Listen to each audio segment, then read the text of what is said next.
Om Namo Bhagavate Vasudevaya.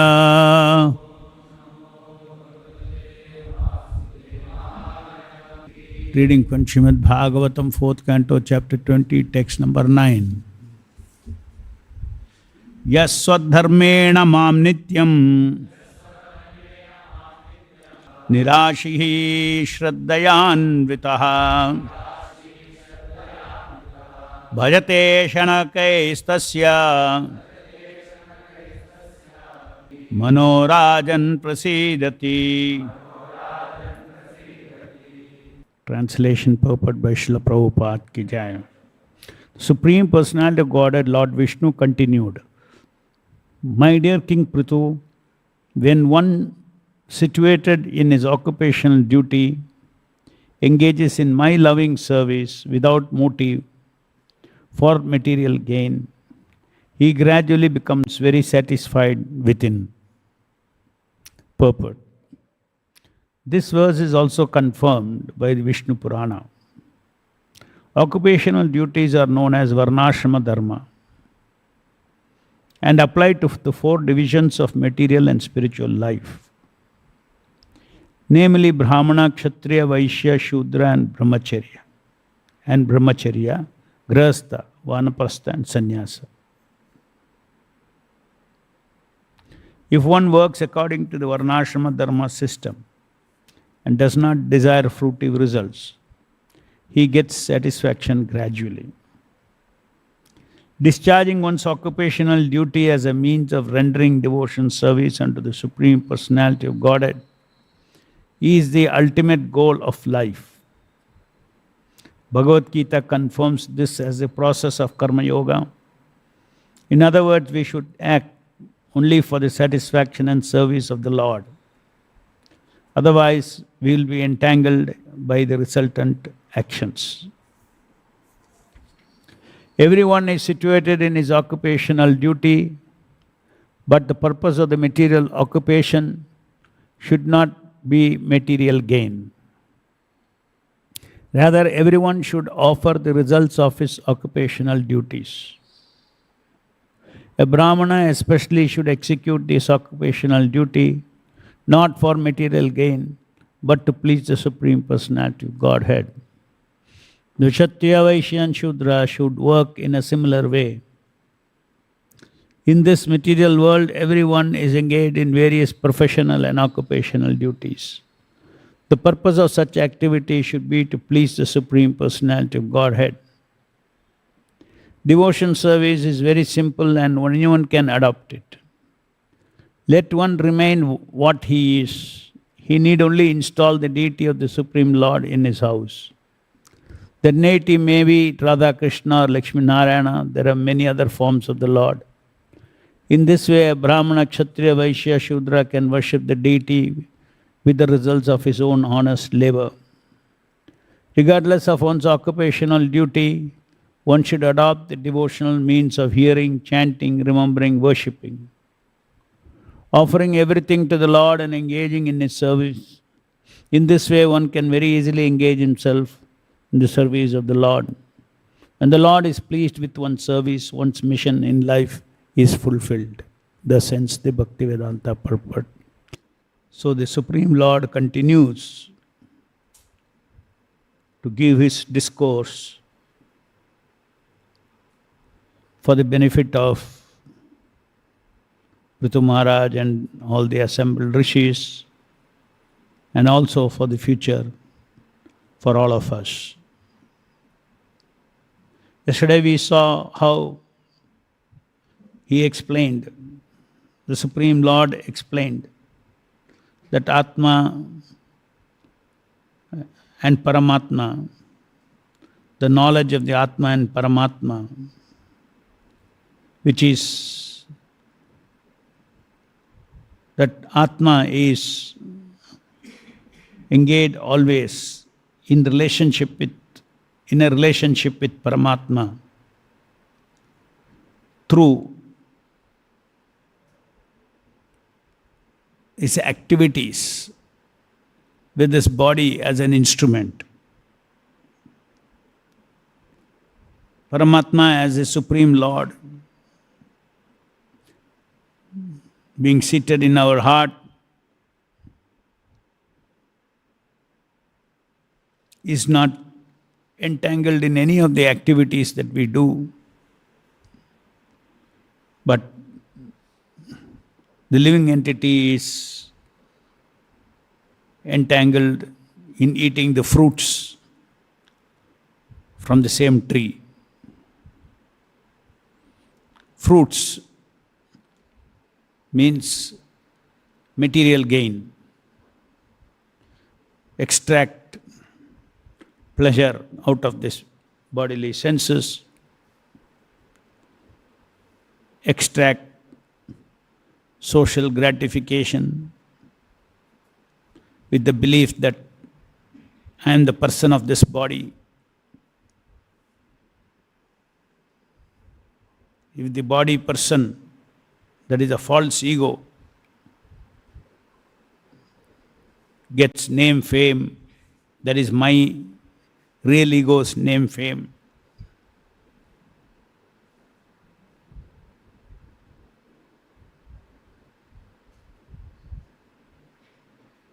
So the situation of the Atma and Paramatma in the same body is repeated in many parts of Bhagavad Gita, Bhagavatam, Upanishads, the Vedas. And the goal of Atma, or as it is mentioned here, becomes fully satisfied, prasidhati. The Atma becomes fully satisfied when he connects all his duties and occupation.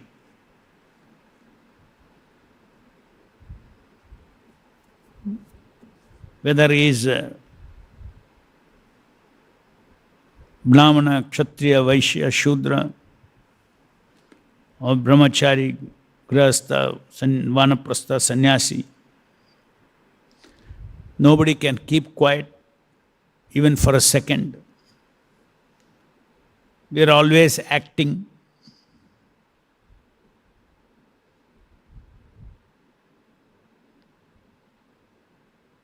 So when we act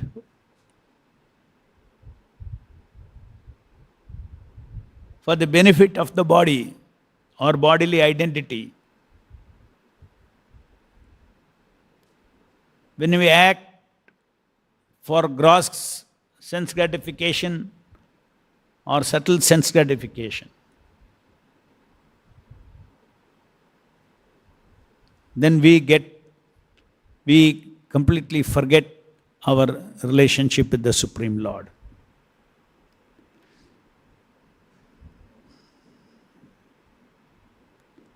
Only when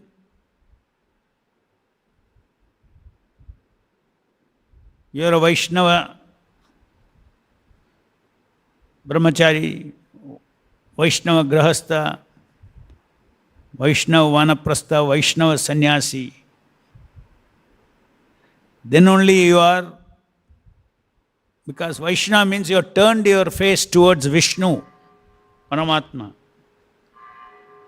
From the body, you have turned your face towards Vishnu. And body and bodily life is for the pleasure of Vishnu. It is a state of consciousness, as Prabhupada says here. What you are, be what you are. Your body has certain tendencies.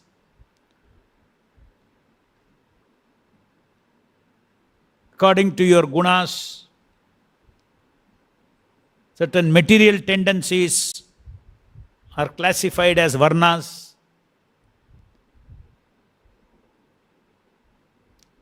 And according to one's status of the guna, sattva-guna, rajoguna, tamoguna,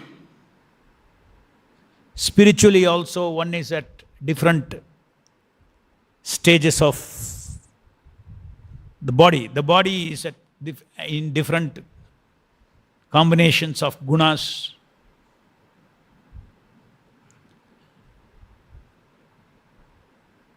So both of them, your bodily constitution as well as your stage of spiritual evolution, brahmachari, grahastha, vanaprastha, sannyasi, should all be for the pleasure of Vishnu.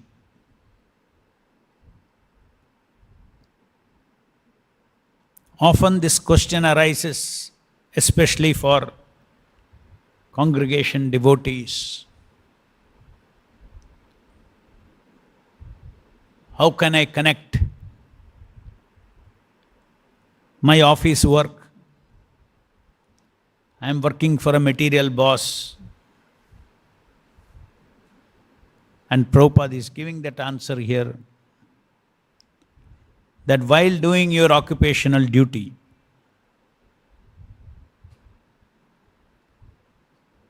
you should consider that occupational duty, that means that activity, action,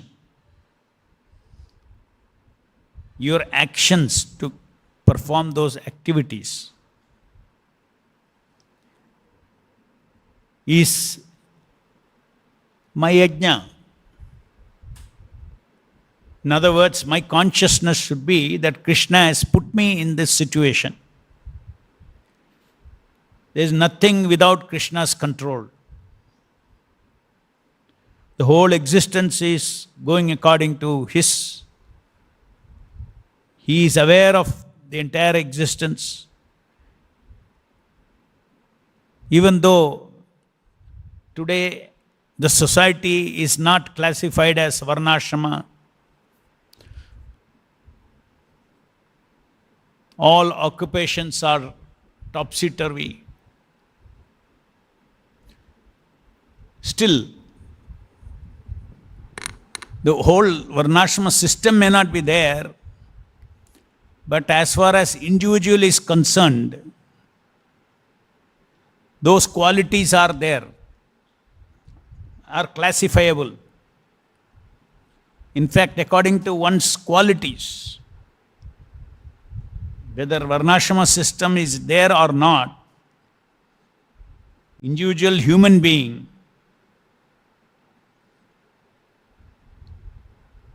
at different stages, according to his body, is either Brahmanically inclined, Kshatriya inclined, Vaishya inclined, Shudra inclined. That reality still remains even after we become Vaishnavas. That is why different devotees are capable of doing different types of services.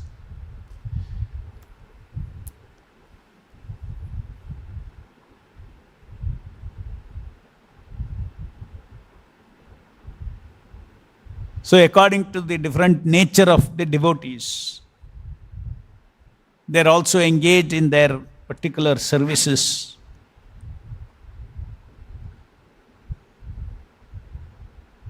No doubt, as Prabhupada says, such a congregation, devotee, should not lose heart. He should understand that why am I engaged in occupational duty? I am engaged in my occupational duty for my existence.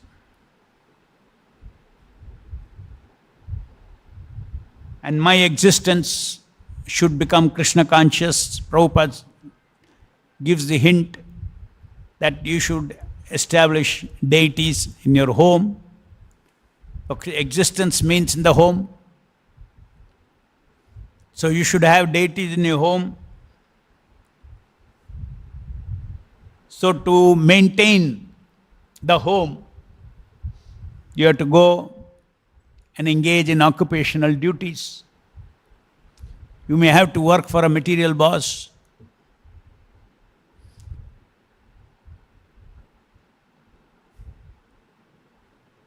Instead of thinking that I am going to gain, I am doing this occupational duty for money, one should think that I am engaged in this occupational duty to maintain my temple, which is my house. Just like devotees also, those who are fully dedicated, it is their good fortune.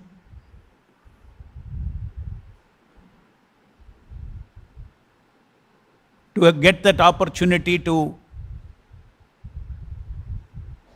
be in this house, which is the house of God, where all activities are meant for pleasure of the deities. A Grahastha congregation also can do that.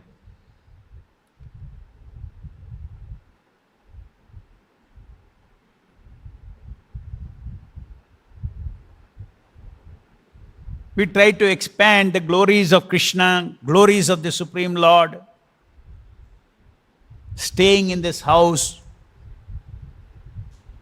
to spread Krishna consciousness.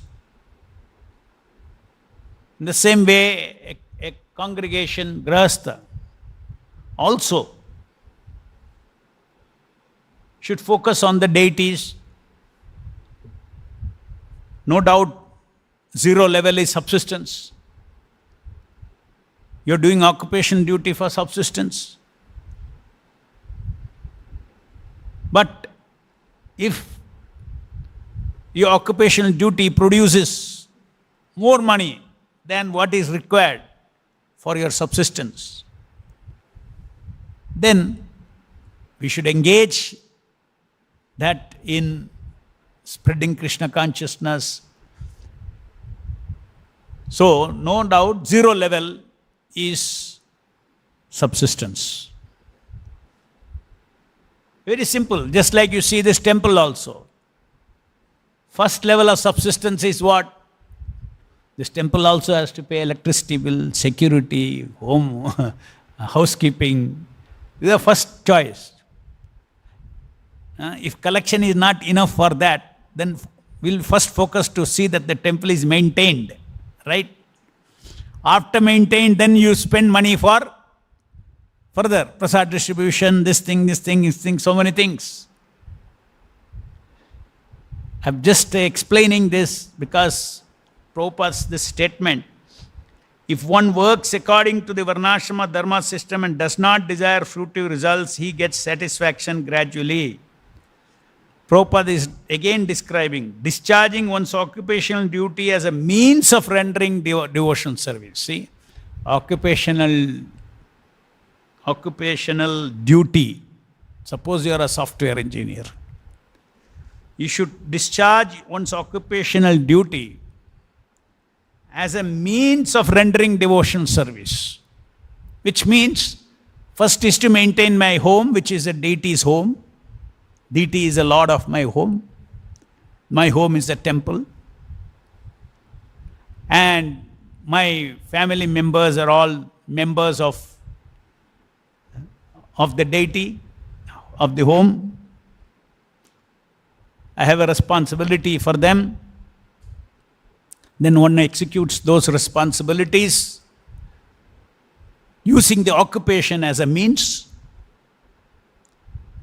And then, beyond that, one should engage the results of his occupational duty to spread Krishna consciousness in a small way. Does not matter. If you are surplus, cook nice food offered to the deities, invite the people in the society, give them a party of prasadam, kirtan. Like this, a Grahastha should plan. So just see how universal is Krishna consciousness process. It is not that Krishna consciousness process is exclusively for those who become full-time devotees in ISKCON temples. The principle of your home can become Exactly you copy what happens in the temple. Everybody's focus is the deity. So at home, you get up in the morning, you attend Mangalarti, you do all that we do in a temple, and then you have occupational duties. Here, full-time devotees have occupational duties according to what is their maximum delivery capacity for the temple, for the institution. He is engaged in that particular service. And then all devotees, such service are pulled together.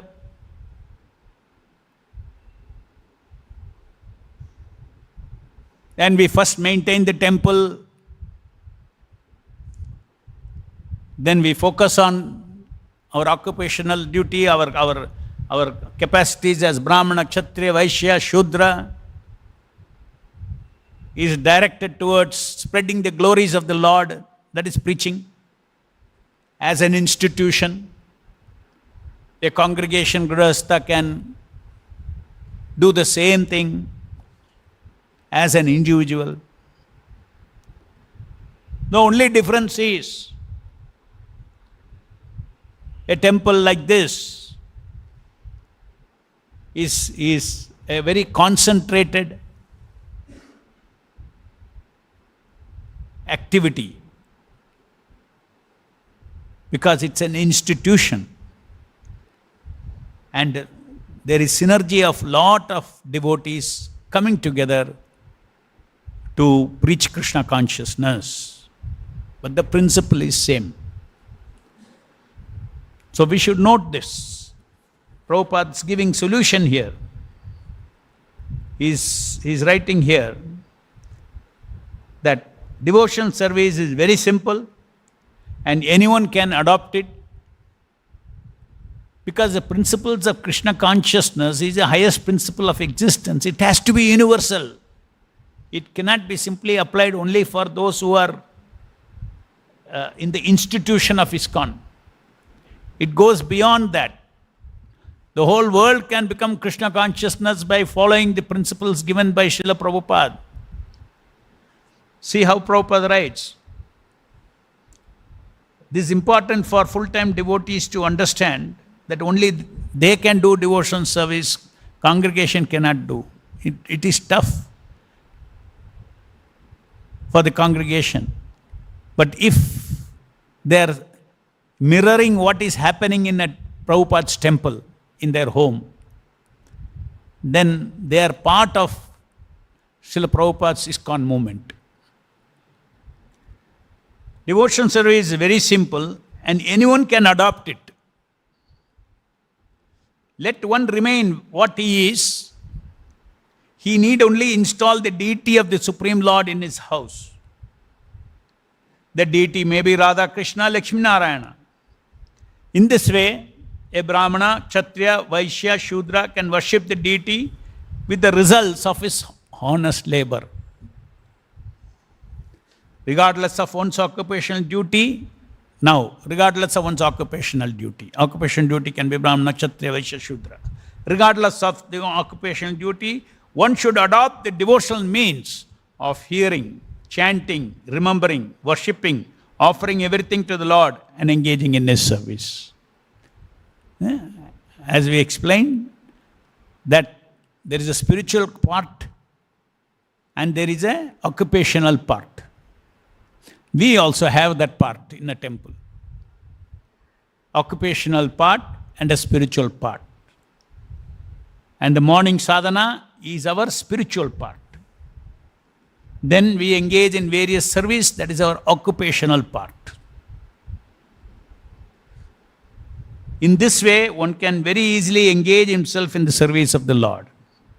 When the Lord is pleased with one's service, one's mission is fulfilled. So here Prithu Maharaj is being advised by the Supreme Lord. You are a king, you execute your duties as a king on my behalf, and automatically As Prabhupada says here, it should include.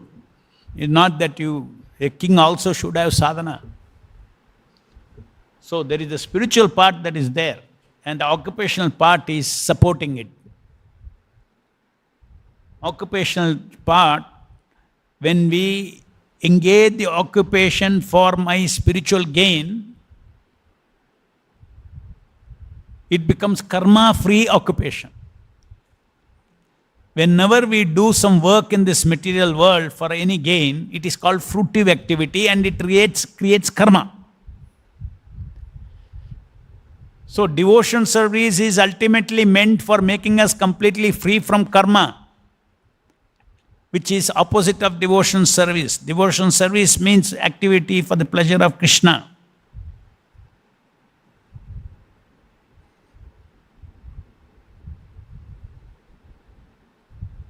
So occupational duty has to be dovetailed to support our spiritual life.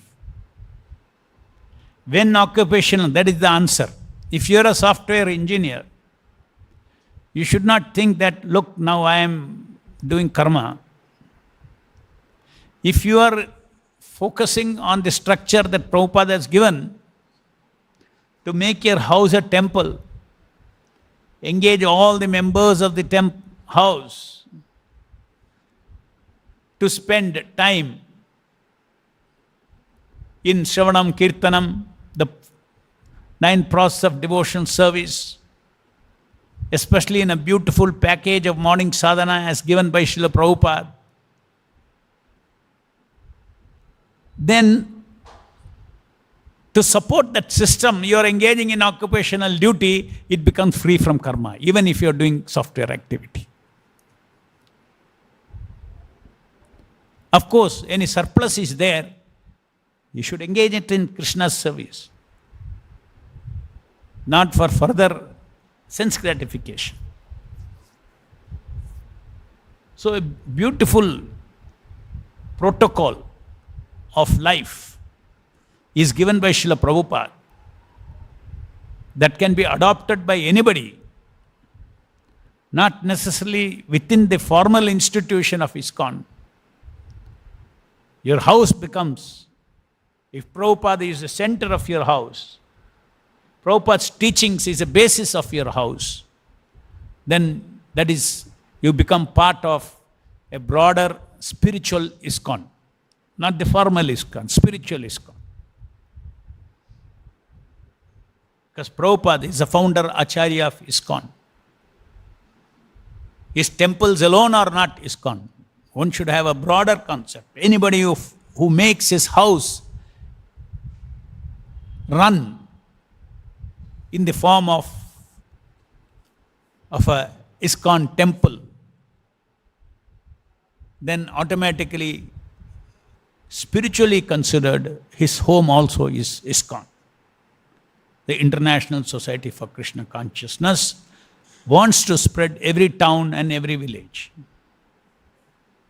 The easiest way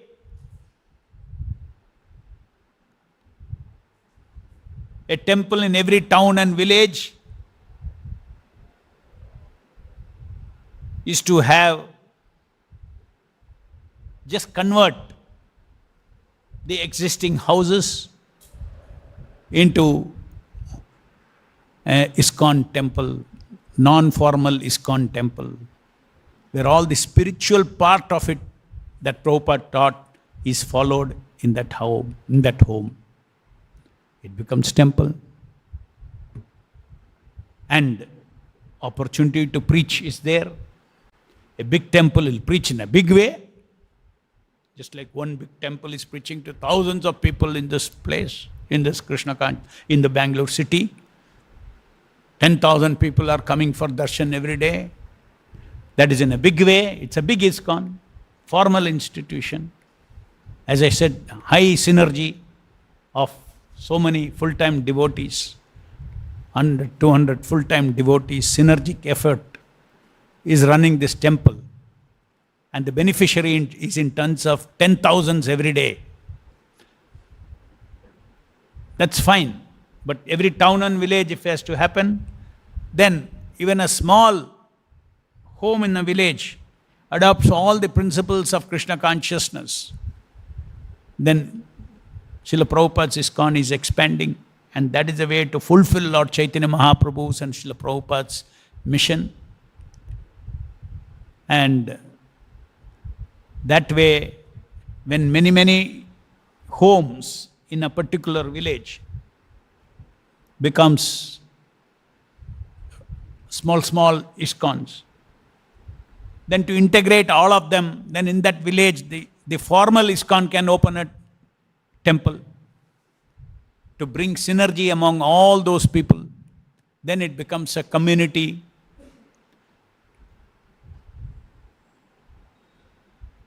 A community temple. A community temple output towards spreading Krishna consciousness will be multifold compared to what an individual home can do. So then in the community, all the members who have their individual homes and deities, they will start giving their extra time for the activities of that formal ISKCON temple. And in this way, by the combination of expansion of formal ISKCON institution, temples, plus informal ISKCONs in the homes of thousands of disciples of Srila Prabhupada, who also, every disciple of Srila Prabhupada should carry in his heart, not only simply I benefit from Srila Prabhupada, but I should contribute towards expanding Srila Prabhupada's mission. That is my service to Krishna. That is my service to my Guru. Pariprashneshna, Sevaya. I should engage in service of the Vaishnavas. And the greatest of all Vaishnavas is Srila Prabhupada, my spiritual master. So the consciousness of a congregation devotee should not be simply that I take care of my Krishna consciousness. He should always understand that my Guru's mission is there. However small it may be, I should contribute towards my Guru's mission, which is simply to spread Krishna consciousness, simply to distribute prasadam, distribute his books, distribute the content of his book by speaking about it.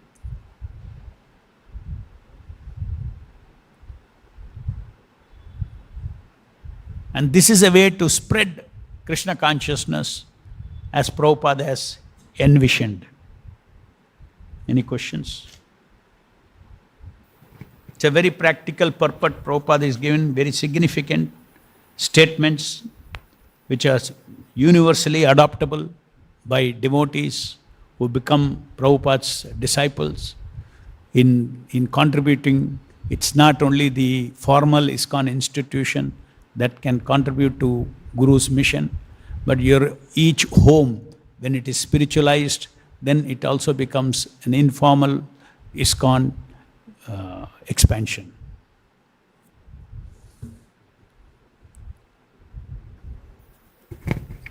Hare Krishna, Prabhu. Prabhu, some of the congregation, they come and do full-time services, like they come morning and do services for the deities. So in such cases, do they still have need to have their personal deities?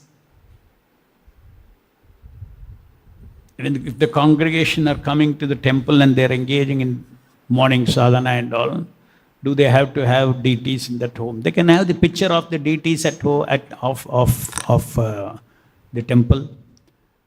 They can call them also Radha Krishna Chandra. They can have deities of Radha Krishna. They can call them the same name, and then they can understand. It all depends on how you connect. If you are nearby, and if you are every day you are coming and you are able to come from Mangalarti and get connected to the deities. At home you may be, but other members are not coming to temple. Maybe you are coming. If whole family is coming, it's fine. You are next door to temple, then you don't need deities at home at all. You can come here and all the program and do. But still you need deities because you need to make offerings. So for this, Gaur-Nitaya is good enough. Have Gaur-Nitaya, and so there's no elaborate worship. Do some Sankirtan, chant, and then offer. Gaur-Nitaya accepts. So food is made in prasadam. And then rest of the time you are, that what Prabhupada says, the spiritual component, Shravanam, Kirtanam, you are taking advantage from the temple, perfect. But you are far away from this temple, then it is not practical. Then you have to include the morning sadhana in your home. So both, the spirit of it should be that every member of your home, we should, you alone not enough. Every member of the home should be infused into this. If you are doing your Mangalarti at home every day, your children also see this. They are to participate. Right from childhood, that culture develops into them. So very intelligently you should plan what is the best combination of the temple deity worship, participating in temple deity worship, and in your home also. Because Krishna is unlimited. Everywhere he is absolute. On behalf of, on the strength, on the authority of Prabhupada, you do devotion, you do deity worship in the temple, you do deity worship in your home. The Lord is absolute and he is present by the costless mercy of Srila Prabhupada. The deity also is present. So it's a change of how you see your home. What is your perception of your home? What is your perception of your family members? That they belong to me or they belong to the deities? I am the servant of the deities. And these are my children, my family, they are all my responsibility on behalf of the deity to see that they get an opportunity to develop Krishna consciousness. The goal of any home, the goal of any varna, ashrama, occupation, duty should be to advance in Krishna consciousness. So that is okay? That answers your question? Or some more clarity?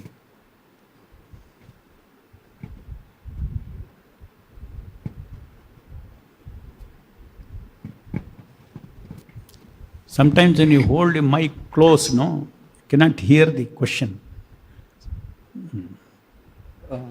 Means some cases, Prabhu, where their schedule is so tight.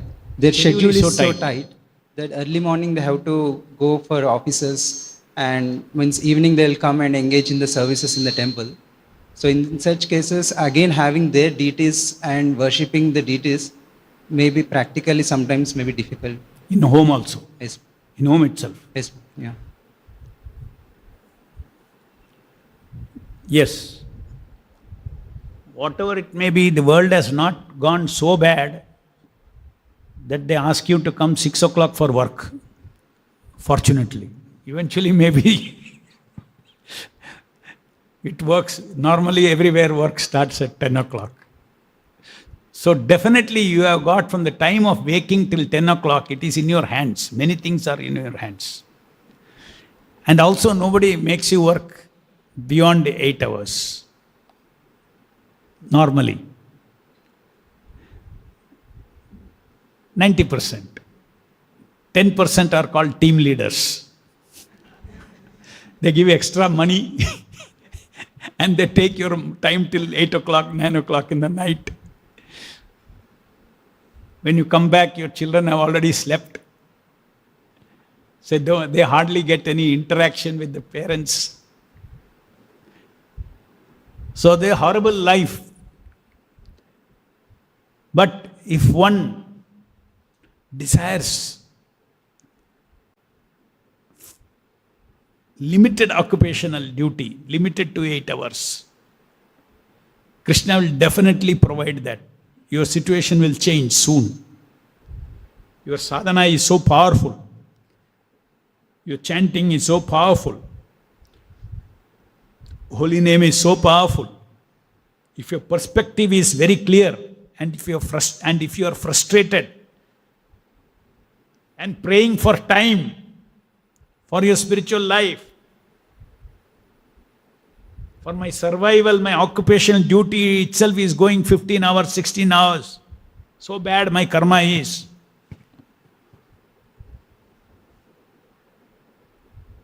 Then very soon, Rama Prabhu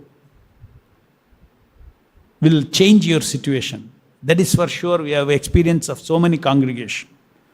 Change your financial situation, get a new job, which is reasonable, working 8 hours. So 24 minus 8 hours, no, my boss does not ask what I do. It is in my hands what I do, how much I sleep, how much I wake up, what I should do, what I should not do. Just see. So it's not a very impossible situation except some rare cases. Even today, it is possible to turn your home into a Krishna conscious home.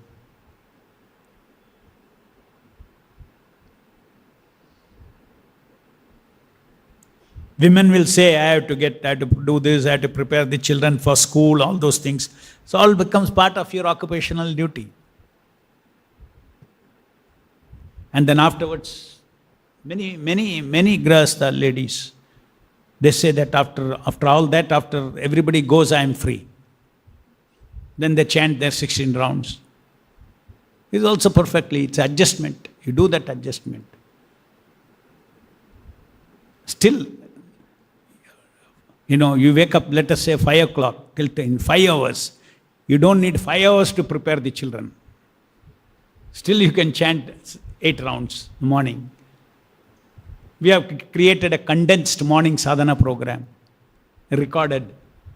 In half an hour you can finish Guru Puja, you can finish Mangalarti, you can finish Tulsi Arati, everything. Half an hour or 20 minutes, I think, that's all. Continuously, one after the other, you do that much. So that much every devotee can do. So very hopeful situation it is. Any other question? Srimad Bhagavatam ki jai, Vishwaguru Srila Prabhupada ki jai.